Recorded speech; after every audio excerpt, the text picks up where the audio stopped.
Hey guys, Steve here with Tony's. It's second day of 2023. We're going to do something a little different. Usually I take lots of pictures and do Instagram posts. I'm going to throw in a little bit of videos and see what we can get going on the YouTubes and the Reels. So today's project is, this is a 1964 F650 basically grain truck seat that I'm working on. And the question of the day is, if this is the seat foam and it's 5 inches thick, why can't I get a piece of 5-inch foam like this and just shape it to put it on the seat? Seems like it'd be a lot easier than other ways, and I have done that in the past. I'm going to try to go over why it's better to take this seat. This side was all hollowed out from, actually I can show you here quick. There's the other side. So I cut it in half, traced it, and made a pattern to sit on there. So then what you do with your 5-inch foam is trace your pattern on, and I'm sure you've seen this. If you're watching this video, you may have seen this, but I'm trying to explain why and how it works like it does. Then these get glued together in slices to build this seat. That way you can get the nice curvature, because there's a small curvature at the bottom and a larger curvature at the top that would be very hard to carve out of a big slab of foam. This way you can get very detailed. Some seats that I've worked on, this one's pretty basic in that if I take all of the foam off, it's very flat. I've had seats where there's some supports or braces that come up through different areas, and so you may need 2 or 3 templates just to make sure that you have all the foam that you need. You may also need to use different thicknesses of foam, because a 5-inch might put you right in the middle of one of those braces. So, and the plan on this seat is, even though it's a grain truck seat, I still like to give each one a little bit of flair. So what I'm going to do with this one is, I have some very firm foam that I usually use for seat bottoms. This doesn't have much spring, so the springs I can't count on for much. I'm going to use more rigid or firm foam on the side, and then the softer in the middle, firm again in the middle, softer here, and firm on the side. So over the 12 slices of foam that I'll have, 2 in the middle will be firm, 1 on each side will be firm, and then where you actually put your butt will give a little bit more for when you sit in the seat. Hopefully that'll hold up on the sides a little bit harder. The sides of the seats are always catching all kinds of grief from jumping in and out. And then if you're in a truck, not only are you coming into the seat, but you're coming up and onto the seat, and so that foam on that edge really takes a beating, especially on the driver's side. Just ask anybody with especially the 04 or 2000 to 2007 Silverados that always have the seat, just the foam and everything tore out on the side there. So that's what I'm working on today. This is the first little video. As I get going, I'll take some others, and yeah, let me know what you think.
These are some pieces that I had that are more firm than this, that I'll use for my middle and my edges.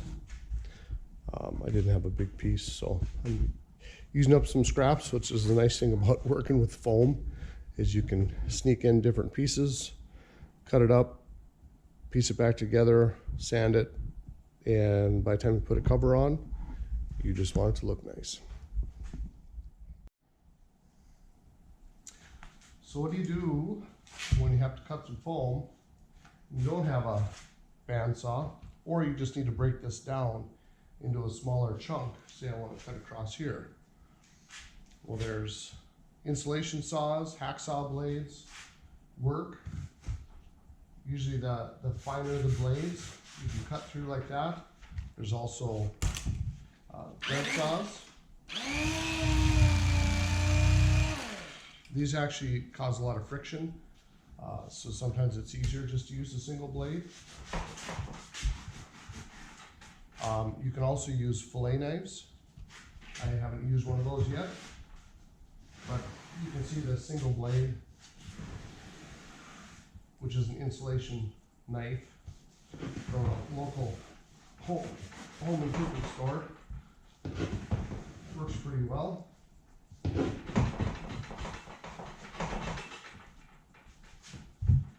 For a good rough cuts.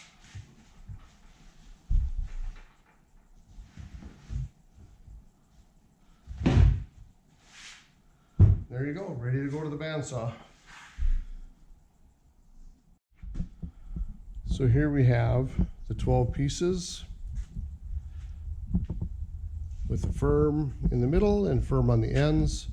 And of course, the next issue is that the seat is not square at the ends, and the pattern for the top is not square at the ends. So now I'll need to take the original top and trace that and cut that by hand.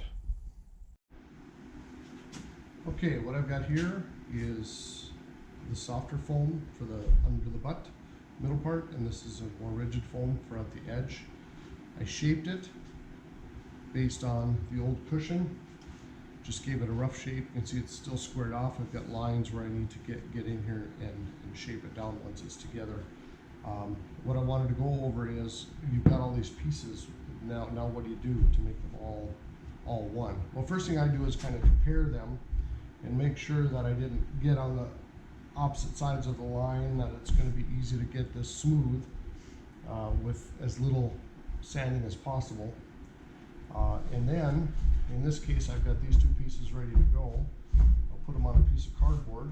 If I feel like I need to, depending on the day, I may just do a little X.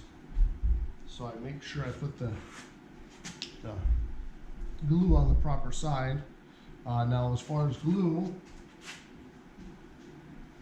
if you don't have a compressor and or a glue gun, which I'll show you in a minute, this is a good substitute for that. 3M90. It comes out in the spider web. It's their high strength adhesive at most box stores, Lowe's, Home Depot, Menards. It's not cheap. The cheapest way by far is to get an air compressor, buy a Harbor Freight cheapo standard gun. I also have an HVLP gun when this one gives it up. Make sure you got a regulator on it, because I run this at about 60. It goes down to about 40 when I'm spraying, so you have good atomization. There's lots of videos on how to set these up. You want your flow, your material wide open, and then adjust your air to compensate, because it is thick. And this is just the standard tip. I couldn't even, it says what, 1.7 on it, I think. It seems to work pretty well. And then I use, for my suppliers, and you pretty much have to get this from a fabric supplier, is the Landau top and trim glue, specifically for upholstery. It is highly flammable liquid, so be careful of your heating source. I'm in North Dakota, and it's all of 20 degrees, so I have a heater running all the time, but it's located very high. I have a big space, I have fans going, so everything's fairly cleared out as far as fumes. So I'm going to glue these two together and we'll see how that goes. Hopefully the air compressor doesn't kick in because it is in the same room and it is loud, so I apologize for that. So there we go. And with that, I give a little shoots in it.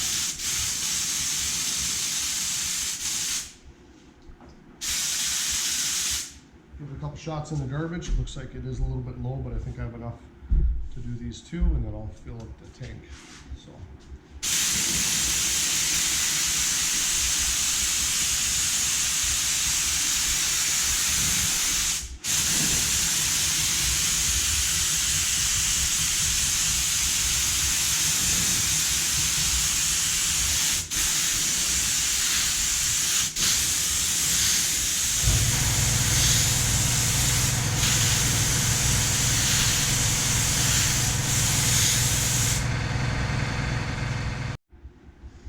Sorry about that air compressor turning on. So here we have the bottom foam,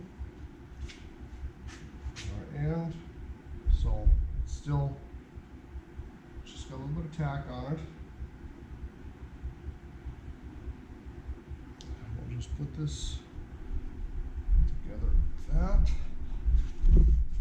Now I have a piece. It's a little uneven, so we'll tuck that in.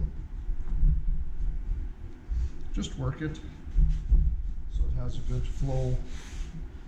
The top that's going, the cover that I made for this does have sew foam on the back of the material.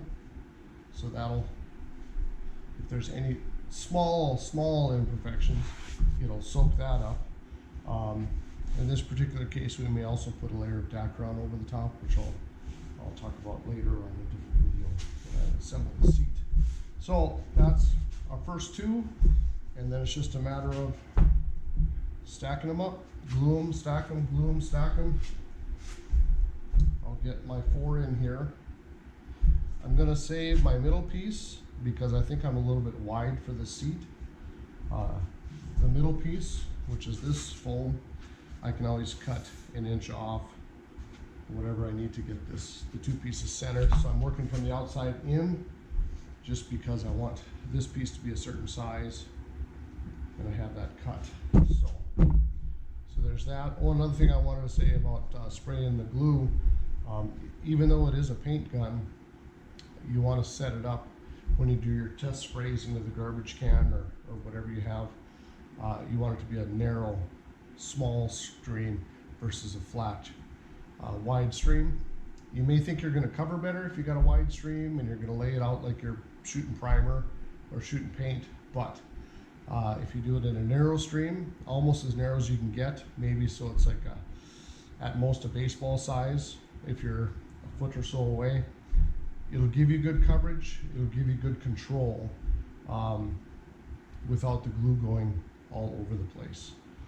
So if it's more of a focused stream of glue, you don't have to worry about other stuff that's on your bench, just basically what's directly right behind it, which is why I'm on a piece of cardboard here. So I'm going to finish gluing these together, and then we'll see where we're at. Okay, so where I'm at now is I put burlap over the springs for the bench seat. This particular seat did not have burlap on the bottom. The burlap's purpose is so that the springs underneath don't cut into the foam. So I put burlap on this because, let me show you. The old cover had metal wires, kind of a mesh. You can see kind of, well, there is a burlap molded into this with wires in it to keep that from sinking through the foam. So in this case, since it's brand new foam, and here it is, we're just going to do this. And then the burlap will protect the springs. So here is my new foam. I still have to contour the edges, have to round those out a little bit. I'll let the cover squish the rest of it, but I'd like to take that sharp edge off.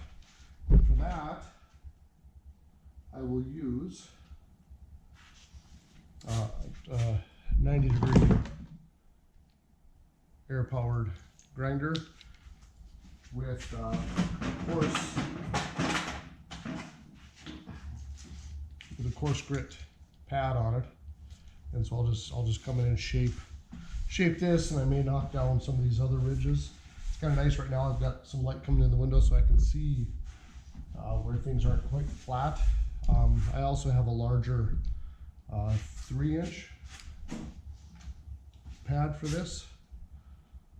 Hopefully the light isn't terrible, that I can put on to do a larger area. You have to be careful because when you're working one of these on metal, you're typically not flat.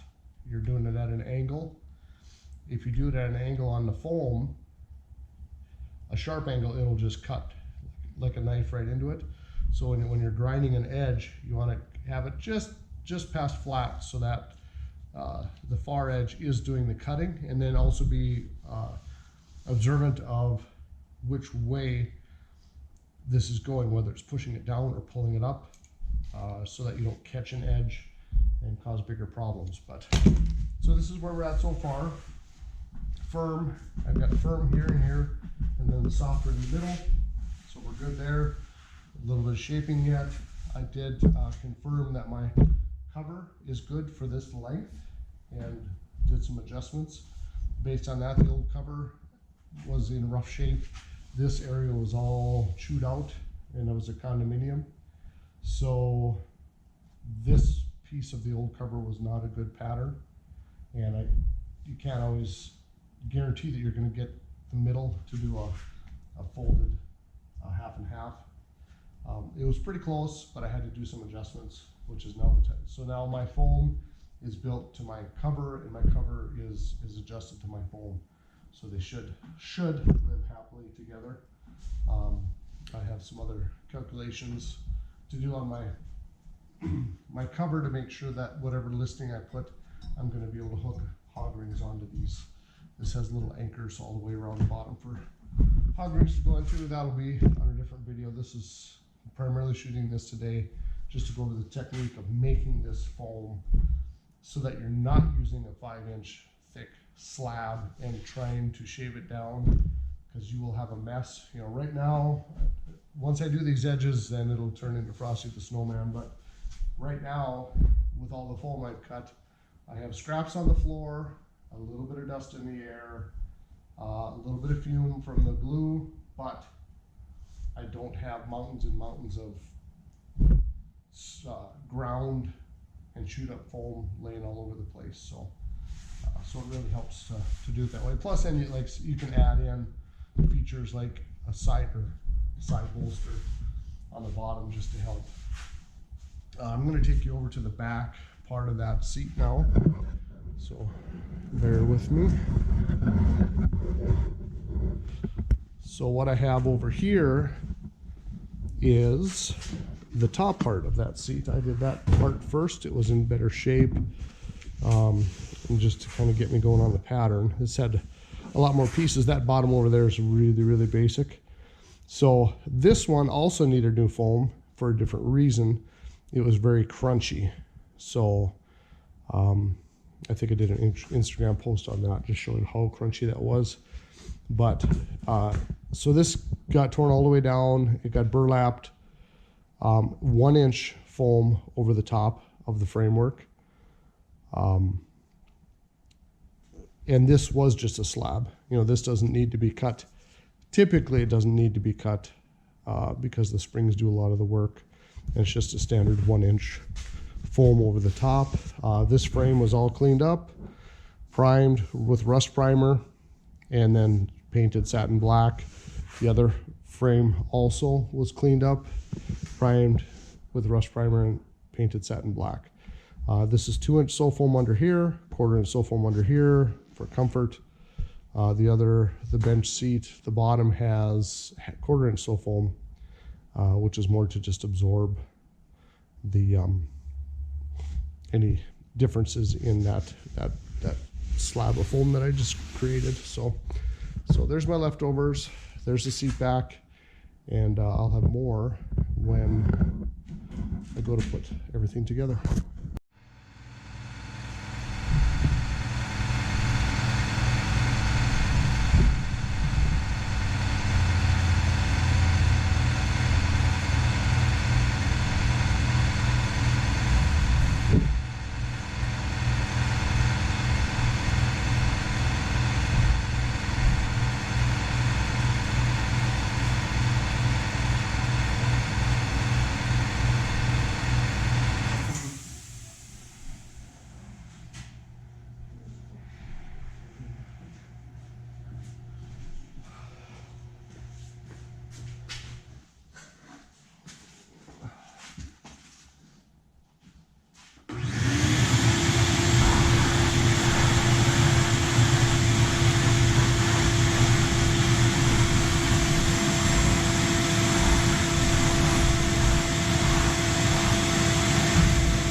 Okay, here we have the F650 seat. What I'm doing now is I have a listing sewn all the way around. That'll get hog ringed underneath. And so I'm using a craft wire. If you can see that. It looks like cloth. It's a wire inside, wrapped in cloth. I'm just going to put a little bit of electrical tape at the very end here, because this is what I'm going to feed through the listing, and so it should make it slide through a little bit easier. I've just got this one in the box to try to get it to unravel a little bit easier. So what I'll do is I'll just come in the end of this listing, and if I get it open here, I'll feed this listing all the way across the back end of this seat. There we go.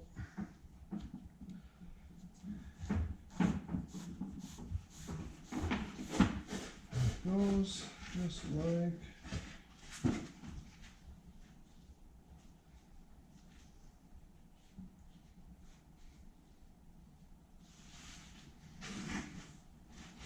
that. Make sure there's enough in there, and I'll come in and chop this off. There, so now the back of the seat has this listing pocket and listing wire that I can go through the material and clip it underneath the seat. Now this next one's going to be a bugger because it has to go all the way around the front. So looks like I have enough. Get a little piece of tape so I can chase that through. When this seat first came in, it did have just a metal wire in there. A lot of times those are rusted up like everything else. So you have to replace it. Now if it's a short run, like if it's the inside of a seat, what I use are these insulation supports. They come in for 16 or 24 foot on center rafters, and it's just a piece of spring steel rod that cuts, but it doesn't deflect or bend so easy like a piece of wire would, or a piece of steel. And so it works really well for doing the shorter runs, shorter pieces. But this boy has to go all the way around. So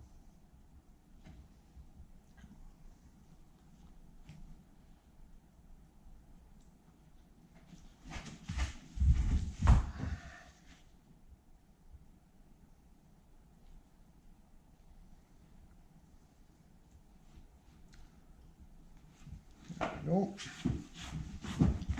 Just keep feeding that around.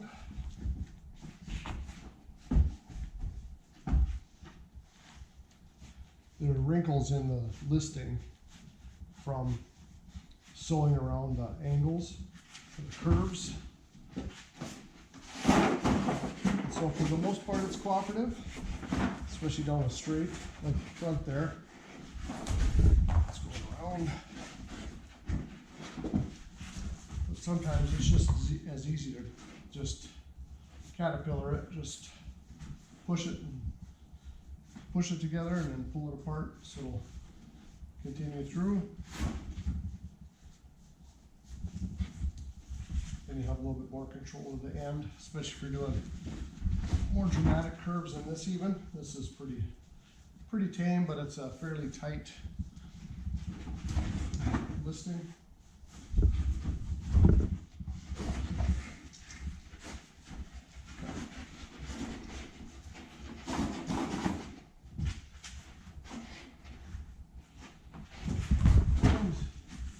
If you work it from both ends, get it through here a little bit on the one end, come back to the other end, and give it a push, close that in, they're out the end, and this one I'm actually going to have to go a little bit long, I think, just to make sure that I have enough in there. There we go. So I can cut that off after it's done.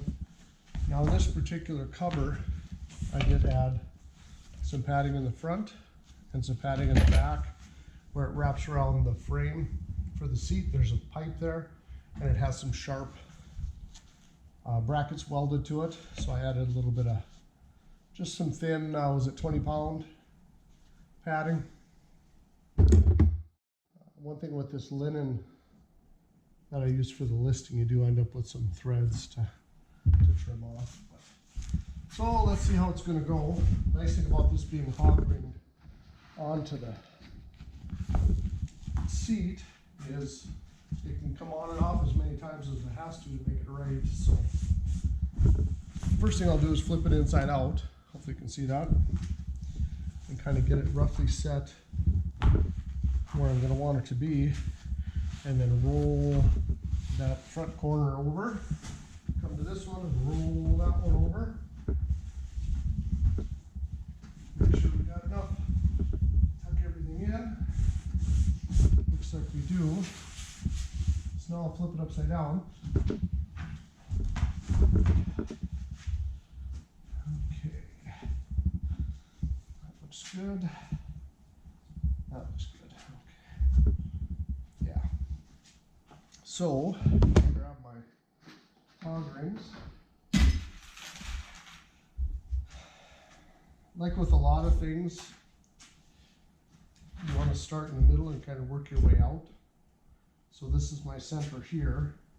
So if you start in the center and work out, and don't put one, eventually there'll be one if not two on each of the little bridges here, the little wires. Don't load up right away, because if you have to take it back apart, then you have some room to go. So we'll get this around.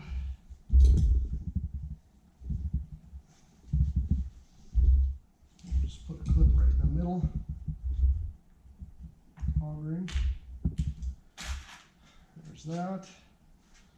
Come to the back side. And now the back side is a little bit different in that it has some other room here. Actually, there's some little brackets on here that I don't like. They're a little bit sharp. So I'm gonna delete them or bend them over so they're doing more of their job. So I'm gonna turn you off for the noise.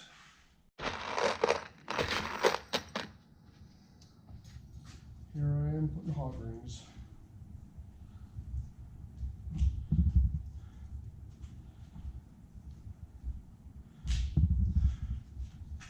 This has about some 5-inch bridges here, metal.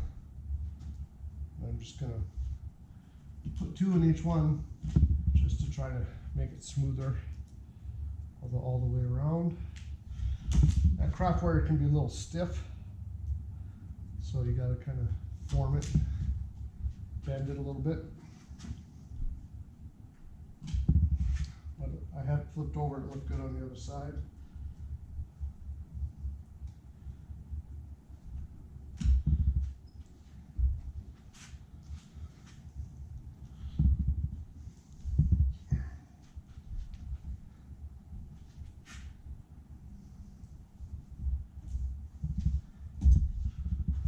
The sides are going to be fun because it's really I gotta get some squish on there. So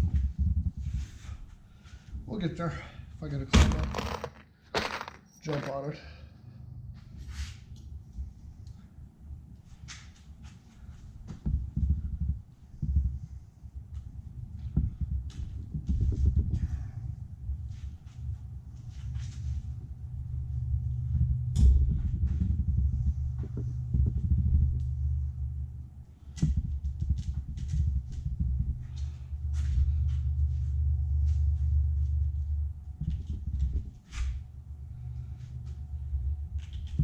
Hog rings are cheap.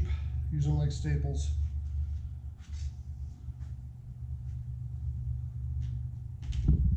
Oh.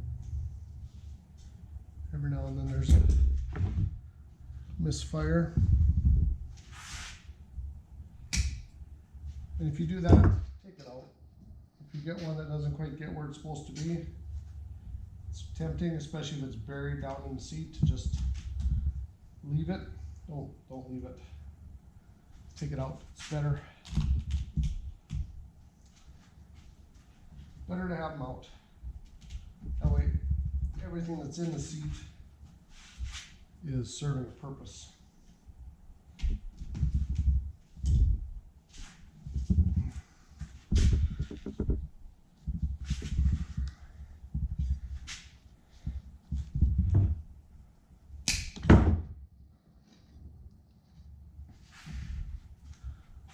We're going to get to the challenging part here pretty soon.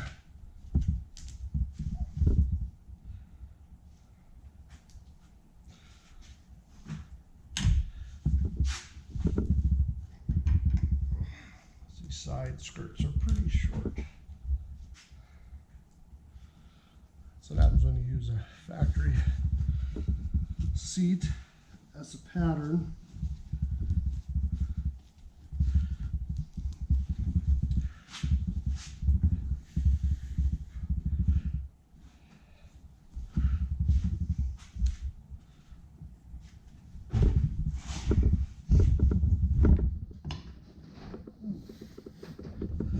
Factory seat is a pattern, but you got new foam.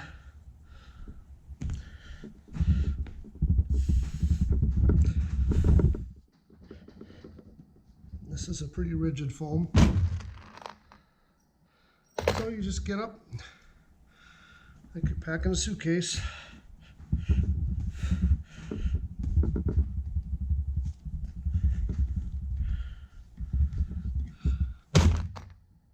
Just stab a bunch of rings in there. Make sure you got a good hold on it.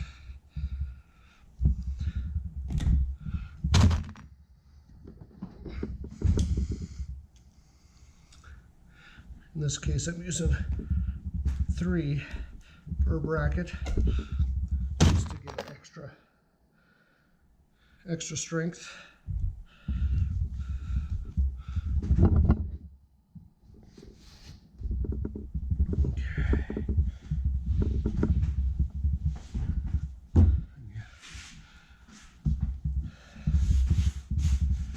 Oh yeah, that'll be good. That'll be good. Nice and tight.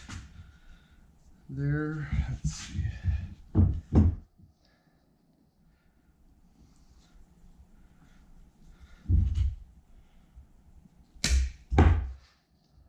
Tuck that listing wire in, and then come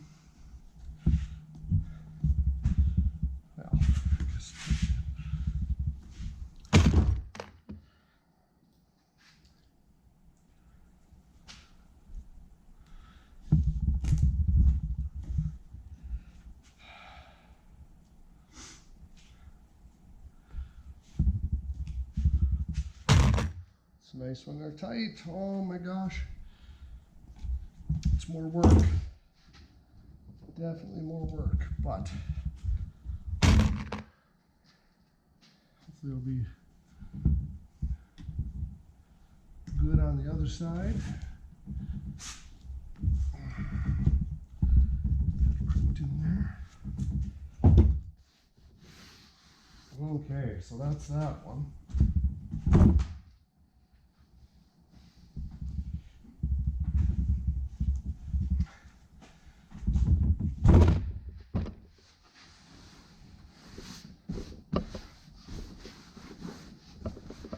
Yeah.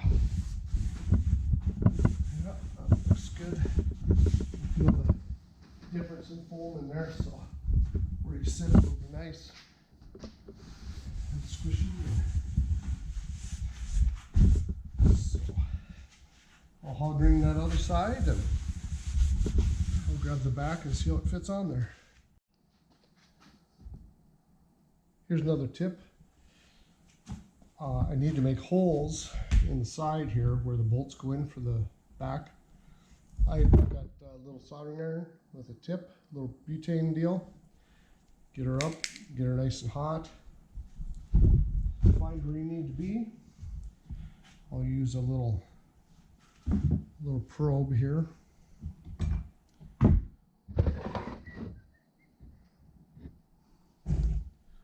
Let's see.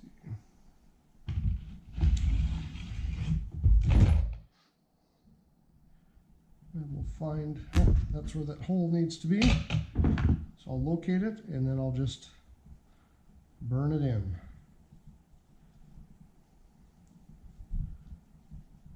That way it's kind of cauterized. So it'll be in better shape for putting your seat back on. So that's a little tip. This is a link. Sorry.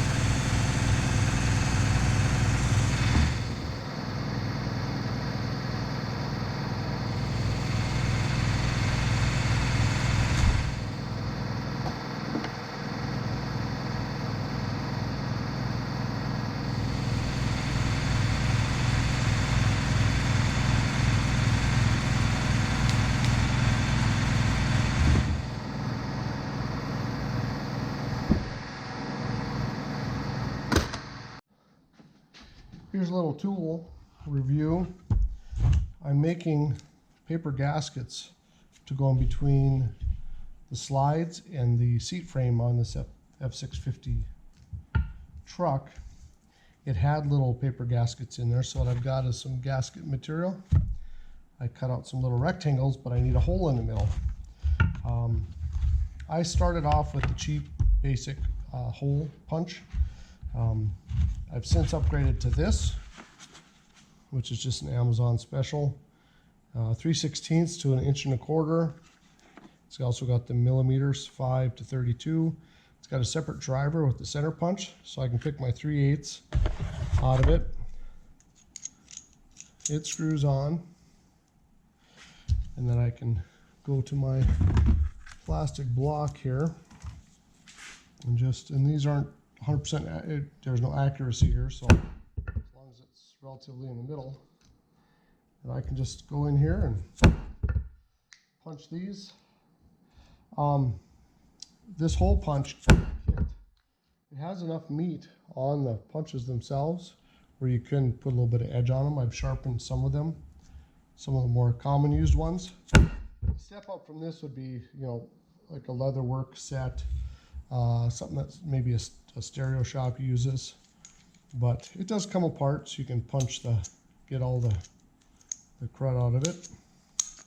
And then there's sometimes when maybe you just need this, just the cutter end, and you can just get a punch with that without using this part, or you can take the centerpiece out too. But so it's kind of a nice set. It's an upgrade, like I said, from my dedicated one where each one had its own size and with a slit in the side.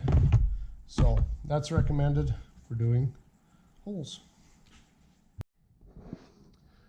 Well, there we go. The Ford truck seat is done. It's pretty tight through the sides, but it's good. The seat still flips. Nothing rubs on the side here. A little bit of blousing right there because that craft wire's in there, but it runs in front of a bracket, and so that's kind of how it was designed from the factory. It'll loosen up as it gets some use. Get a little bit of puckering here and there, but again, it'll break in a little bit. It's an F650. I don't want to have a ton of hours into it, but I think it should look good and make the new owner happy, I hope.